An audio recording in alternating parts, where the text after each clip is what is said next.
dulu. Siapa pimpin doanya yang maju? Saya Bu. Iya, silakan.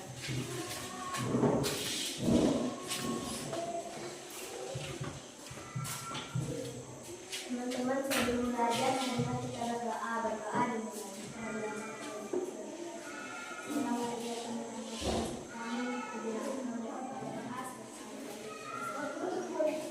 Sekarang tepuk salut dulu untuk Yolanda. Tepuk salut.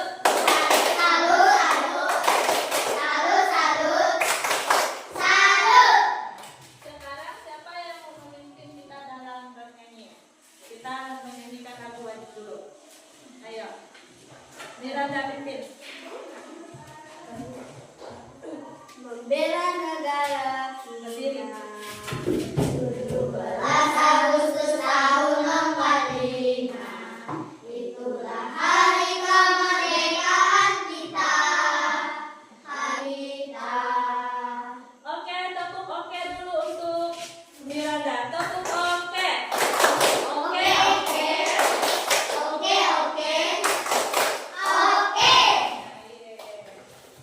Terima kasih untuk yang sudah memimpin lagu dan memimpin doa. Udah siap belajar? Siapa yang tidak masuk hari ini? Nah,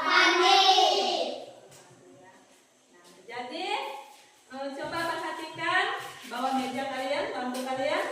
Ada sampah? Ada sampah? Ada buang dulu di tong sampah, ambil.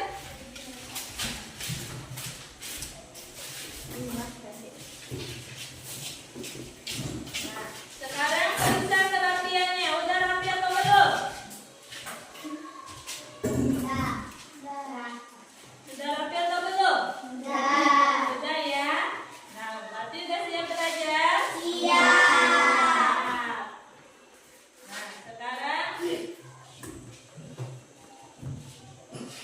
materi kita hari ini adalah ini.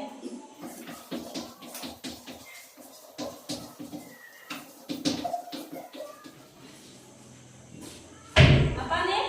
Perkembangbiakan tumbuhan. Nah, tujuan pembelajaran kita hari ini berdasarkan materi kita yaitu perkembangbiakan tumbuhan. Tujuan pembelajaran yang pertama adalah murid dapat mengidentifikasikan bagian-bagian tumbuhan dan bagian-bagian bunga dan fungsinya. Nah, itu yang pertama. Yang kedua, murid dapat mendeskripsikan cara perkembangbiakan tumbuhan berbunga. Nah, yang ketiga, murid dapat mendeskripsikan macam-macam cara penyebaran biji. Nah, yang keempat, murid dapat mengaitkan hubungan makhluk hidup lainnya dan komponen abiotik dalam membantu perkembangbiakan tumbuhan. Jadi ada berapa tujuan pembelajaran kita hari ini? Ada? 4. Nah, diharapkan nanti setelah kita mempelajari tentang perkembangbiakan tumbuhan, anak-anak mampu memahami bagaimana tumbuhan itu bisa berkembang biak dan memperbanyakkan jenisnya. Nah, kita sebelum melanjutkan materi kita buat kesepakatan kelas dulu ya. Jadi Ibu minta selama kegiatan belajar kita berlangsung, anak-anak diharapkan tetap menjaga kelasnya tertib dan aman ya. Nah, jangan ada yang berkelahi di dalam kelasnya waktu jam pelajaran berlangsung. Seperti itu ya. Nah, sekarang bagaimana? Kita akan melakukan speaking dulu. Coba semuanya berdiri. Kita speaking dulu ya. Berdiri. Speakingnya sesuai dengan materi kita yaitu berkembang biak tentang tumbuhan. Tadi kan tentang kita akan belajar tentang kembang, kucuk, kucuk, kembang, kucuk, kembang, turun. Nah, sekarang mulai duduk. Apakah kalian pernah ke hutan? Pernah. Apa yang kalian temui di hutan? Tumbuhan. Apa saja lagi? Buah-buahan. Apa lagi? Rumputan, bunga. Nah, tahukah kalian apakah tumbuhan di hutan itu ditanam oleh manusia? Tidak. Apakah semua tumbuhan yang ada di hutan itu ditanam oleh manusia? Tidak. Nah, jika tidak, lalu bagaimana tumbuhan bisa tumbuh tersebar di mana-mana? Ada yang tahu bagaimana? Bagaimana tumbuhan itu bisa tersebar di mana-mana? Bagaimana? Melalui biji, melalui akarnya. Apa lagi? Batangnya. Ya, benar sekali. Semuanya pada benar. Nah, siapa yang menanamnya?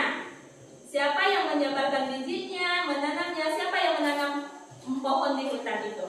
Bukan kita kan?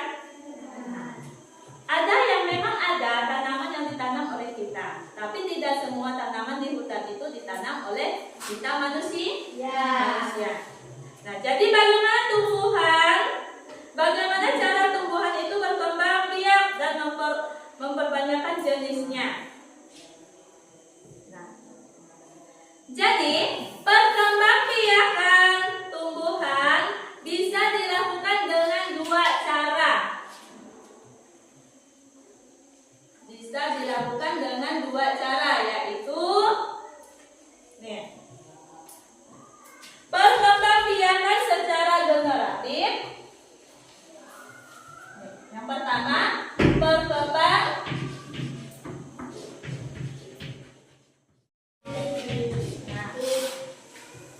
perkembangbiakan secara generatif dan perkembangbiakan secara vegetatif.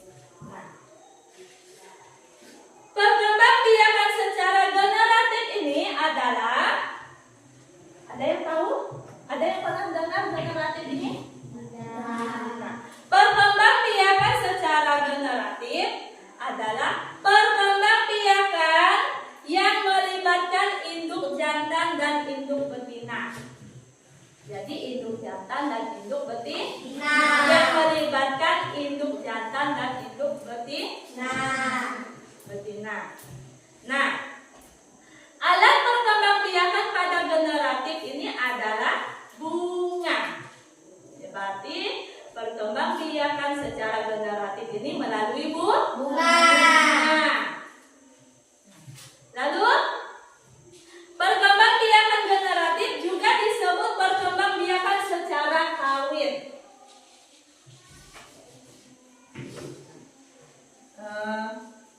Berarti perkembangbiakan secara kawin.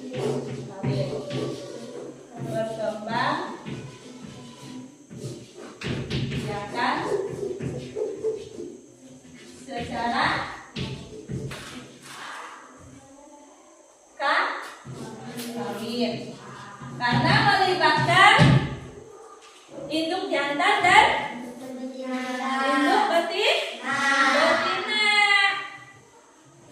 Nah, lalu kok bisa ya ada induk jantan dan induk betina pada tumbuhan? Nah, ada yang tahu bagaimana bentuknya? Tidak tahu? Tidak tahu? Nah, nanti kita akan pelajari lebih lengkap lagi ya. Sekarang yang kita lihat ini lagi, perkembangbiakan secara vegetatif. Yang kedua ya, perkembangbiakan secara vegetatif adalah perkembangbiakan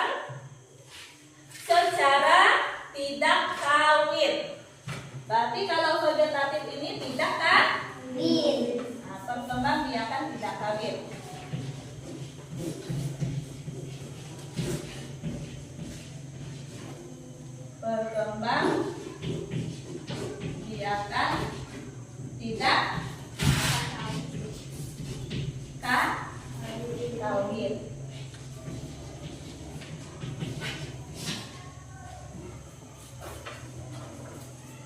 Atau bisa juga disebut dengan perkembangbiakan secara buatan. Nah, perkembangbiakan secara buatan ini merupakan perkembangbiakan dengan bantuan manusia. Kira-kira ada tak tumbuhan yang berkembang biak dibantu oleh manusia? Ada. Dengan cara apa? Hah? Dicangkok. Itu sudah mulai pandai. Nah, berarti kalau kita menanam tumbuhan dengan cara dicangkok itu berarti kita melakukan perkembangbiakan secara vegetatif. Nah, sementara kalau yang generatif ini perkembangbiakan secara kawin. Berarti tumbuhan itu sendiri yang melakukannya. Sekarang mari kita lihat contoh perkembangbiakan secara generatif yang terjadi pada bunga. Perkembangbiakan secara generatif yang terjadi pada bunga. Nah, bunga memiliki beberapa bagian. Ada mahkota, ada pelopak, ada dasar bunga, kepala sari, benang sari, kepala putih, tangkai putih, bakal biji, dan tangkai bunga. Nah, itu adalah bagian-bagian bunga. Nih, Bu bagi ya. Itu kalian perhatikan, coba Nana perhatikan. Ada bagian-bagian bunga. Yang pertama itu apa? Mahkota. Apa lagi? Kepala putih. Lalu apa lagi? Pangkal biji. Tangkai akar. Dasar bunga. Selain bunga memiliki bagian, nah bagian-bagian bunga juga memiliki fungsinya. Kalau mahkota, apa fungsi mahkota bunga? Yaitu Bagian bunga yang berwarna hitam dan bunga. nah, warna yang menarik yang terdapat pada mahkota bunga itu berfungsi untuk memikat serangga untuk membantu proses penyerbukan. Nah, sekarang kepala sari. Tempat Nah,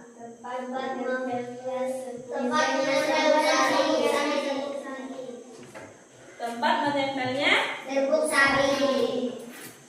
benang sari ini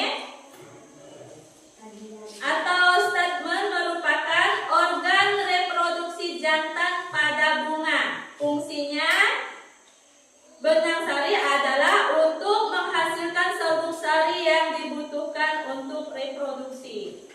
Nah, jadi benang sari ini adalah sebagai alat kelamin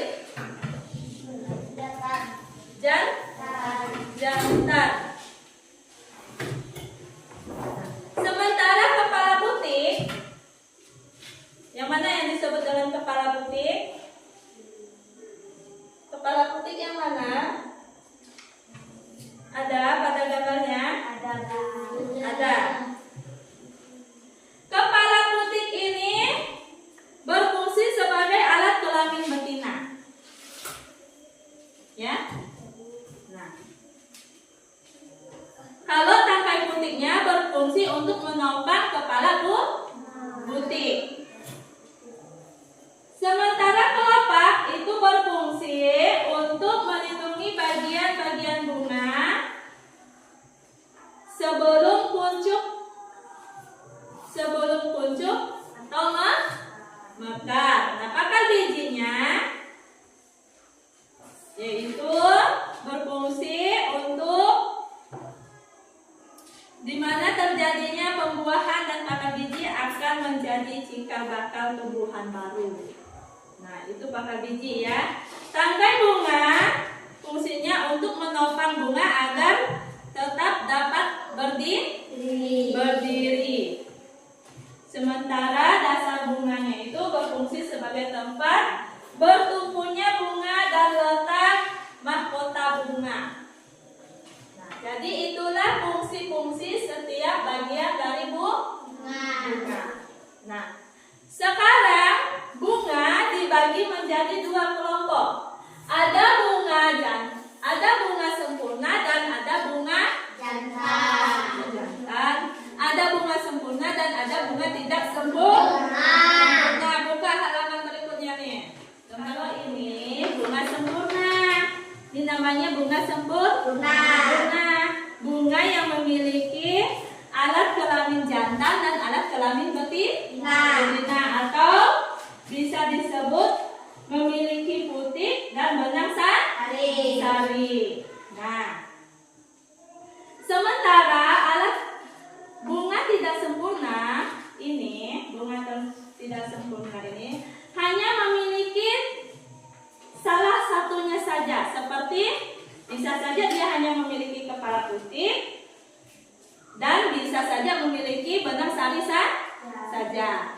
Nah, jadi tidak, kalau bunga sempurna itu kan hanya memiliki keduanya, memiliki benang sari dan putik. Kalau bunga tidak sempurna bisa hanya memiliki, ada bunga yang hanya memiliki putik dan ada bunga yang memiliki benang sari saja. Nah, itu bedanya ya. Beda bunga sempurna dengan bunga tidak sempurna. Ini contoh bunga sempurna ya. Bunga kembang sepatu. Di sini ada kepala putik. Ini kepala putiknya ya. Ini kepala putik, benang sari, kepala putik, tangkai putiknya, kepala sari, tangkai benang sarinya. Lalu ini disebut mahkota. Yang ini disebut apa? Kelopak. Ini disebut apa? Dasar bunga. Terus di bagian dalamnya ini mungkin ada pakar bijinya. Dan ini disebut tangkai bunga. Jadi inilah contoh bunga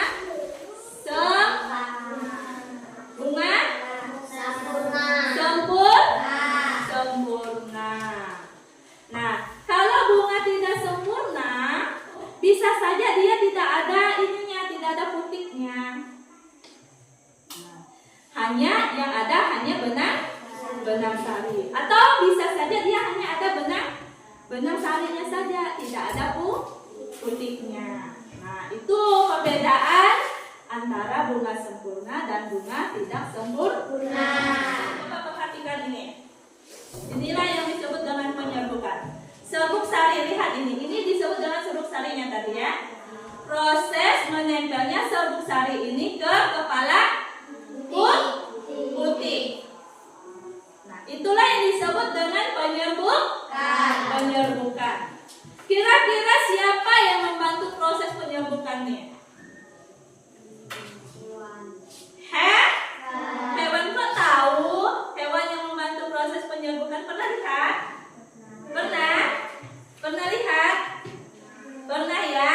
Nah, hewan apa kira-kira yang membantu proses penyerbukan? Serangga. Serangga jenis apa? Semut. Apa lagi? Kupu-kupu. Apa lagi? Lebah. Nah, pernah lihat lebah menghinggap ke bunga? Pernah. Kira-kira apa yang dihinggapi lebah itu? Yang dicari lebah ke bunga itu apa? Hah? Serbuk sari. Serbuk sari. Ada yang namanya kalau lebah itu kan suka yang madu-madunya gitu kan? Nah, nektar namanya ya. Nah, lebah itu hinggap ke bunga menghisap nektar yang ada pada bunga. Saat lebah itu menghisap nektar yang ada pada bunga, serbuk sari ini tadi, serbuk sari atau benang sarinya nih ya, serbuk sari ini tadi menempel ke tubuh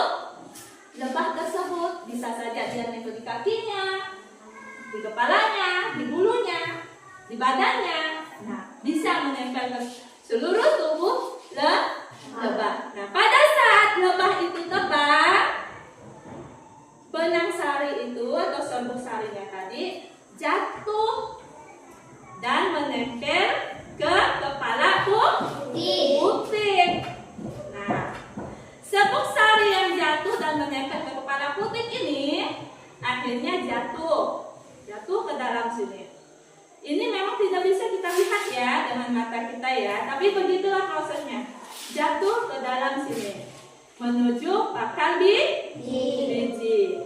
Nah, karena benang sari ini adalah alat kelamin jantan serta putik ini adalah alat kelamin betinanya, jadi di sini nanti akan melakukan proses pembuahannya di dalam pakal biji. Nah, seperti itu prosesnya. Paham? Kira-kira udah ada bayangan? Udah ada bayangan? Udah ya. Jadi itulah yang disebut dengan proses penyerbukan.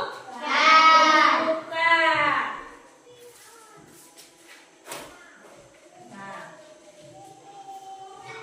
jadi penyerbukan ini adalah proses menempelnya serbuk sari dari kepala sari ke kepala putih. Nah, selanjutnya ada proses penyebaran biji. Nah, tadi kan ada tuh di awal tadi ada yang menyebutkan bagaimana proses perkembangbiakan yang terjadi pada hutan. Melalui apa? Ada yang bilang melalui biji. Nah, betul ya? Nah, sekarang sama seperti proses penyerbukan, tumbuhan pun membutuhkan bantuan untuk menyebarkan biji melalui biji ya. Nah, lalu apa saja yang bisa membantu tumbuhan menyebarkan biji? Ada yang tahu? Melalui apa? Angin. Hewan. Apa lagi? Air. Manusia. Nah, penyebaran biji ini dapat melalui berbagai cara, yaitu dimakan oleh hewan. Pernah lihat hewan yang memakan biji? Hewan apa yang biasanya makan biji? Hewan apa? Hah? Monyet kan? Lalu itu yang pertama. Yang kedua, terbawa oleh tiupan angin. Terbawa oleh tiupan angin. Yang ketiga, terbawa oleh aliran air. Berarti dibantu oleh yang melalui air. Yang keempat, menempel pada tubuh hewan. Yang kelima itu terbawa pada kotoran hewan. Nah, kalau melalui kotoran hewan itu bagaimana cara hewan menyebarkan biji? Hah? Diberak. Benar kan? Melalui kotoran hewan. Hewan berarti hewan itu memakan buahnya, lalu ditelan bersama bijinya. Saat dia mengeluarkan kotorannya, biji itu keluar melalui kotoran hewan. Nah, seperti itulah proses penyebaran biji melalui kotoran hewan. Sama halnya kalau dimakan oleh hewan. Nah, saat hewan itu mengambil buah, contohnya tuh di luar, diperhatikan. Adanya tumbuhan apa? Itu apa tuh? Pinang. Apa lagi? Asam apa lagi? Sawit. Pernah lihat hewan makan sawit? Hewan apa yang biasa makan sawit? Apa? Ayam. Apa lagi? Tupai. Nah, saat anjing itu makan buah sawit, bijinya dibawa lari ya, dibawa kemana seperti itu. Nah, jadi biji itu nanti di mana tupai itu membawa buahnya, dia ikut. Nanti setelah tupai itu makan isinya, bijinya dibuang, ditinggalkan. Nah, jadi apakah biji itu masih tetap di bawah pohon sawitnya? Tidak, terbawa jauh oleh tupai. Nah, itulah proses penyebaran biji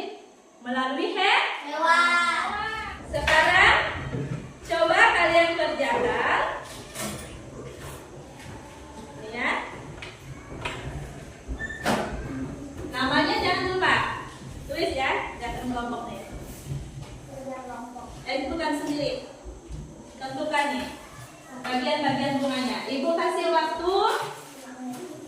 Iya, tidak lama. Ya. Nama jangan lupa ya. Perkembangbiakan tumbuhan secara buatan atau perkembangbiakan secara vegetatif bisa juga disebut dengan perkembangbiakan secara tidak apa? Tidak kawin. Coba tepuk fokus dulu. Tepuk fokus.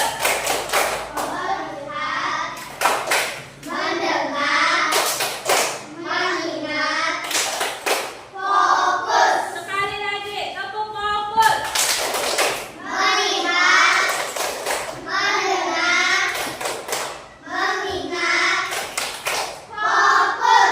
Fokus ya. Mari kita belajar mengenai perkembangbiakan secara vegetatif atau perkembangbiakan tidak kawin atau bisa juga disebut dengan perkembangbiakan secara buatan. Nah, seperti apa contohnya tadi? Dicangkok. Apa lagi? Kalau dicangkok itu bagaimana prosesnya? Ada yang tahu? Nggak tahu. Dia bagaimana Dimas? Gimana prosesnya? Ayo, siapa yang tahu? Pernah lihat orang mencangkok? Nah, gimana Dimas? Coba cerita. Iya. Lalu? Iya. Iya. Coba. Oh gitu. Iya. Betul atau salah? Coba. Kalau menurut Kakak gimana? Nggak ada. Pernah lihat orang mencangkok? Pernah. Bagaimana langkah-langkahnya? Ada yang tahu? Hah? Prosesnya itu seperti ini. Kulitnya dikupas, ambil dahan yang siap dicangkok. Kulitnya dikupas, setelah itu dikasih tanah, dibungkus. Boleh dibungkus itu menggunakan kain plastik, tapi yang lebih bagusnya dengan sabut kelapa ya. Nah, dibungkus, diikat. Nah, setelah diikat, nanti kulit yang dikupas tadi akan mengeluarkan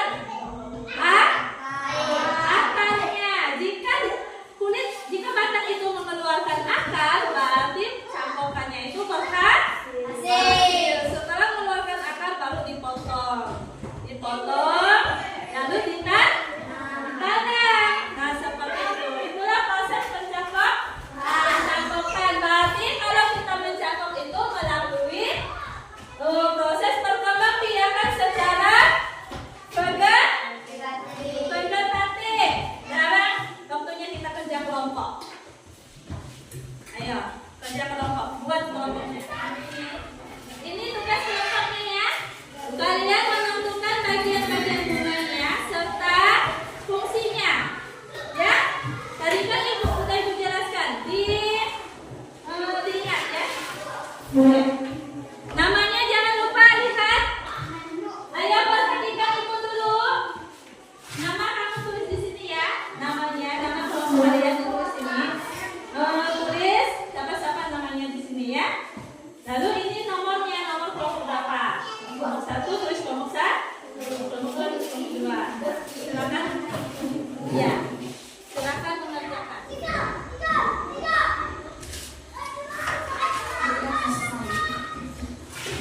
Oke, silakan maju yang udah selesai. Baca hasilnya. Semuanya maju.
kuliah di rumah, tugas di rumah. Jadi proses perkembangbiakan tumbuhan ini sangat penting bagi tumbuhan itu sendiri ya. Gunanya untuk mempertahankan jenisnya. Jika tumbuhan itu tidak melakukan perkembangbiakan, maka tumbuhan itu akan punah. Habis sampai di situ. Makanya proses perkembangbiakan ini sangat penting bagi tumbuhan. Sama seperti kita manusia. Kita manusia juga membutuhkan perkembangbiakan. Bagaimana proses perkembangbiakan pada manusia? Melahirkan melalui sebuah perkawinan, barulah melahirkan. Sekarang ibu tanya, apa yang kalian pelajari dari proses penyerbukan dan proses penyebaran biji? Cara perkembangbiakan tumbuhan. Jadi dengan proses penyebaran biji atau proses penyerbukan terjadilah proses perkembangbiakan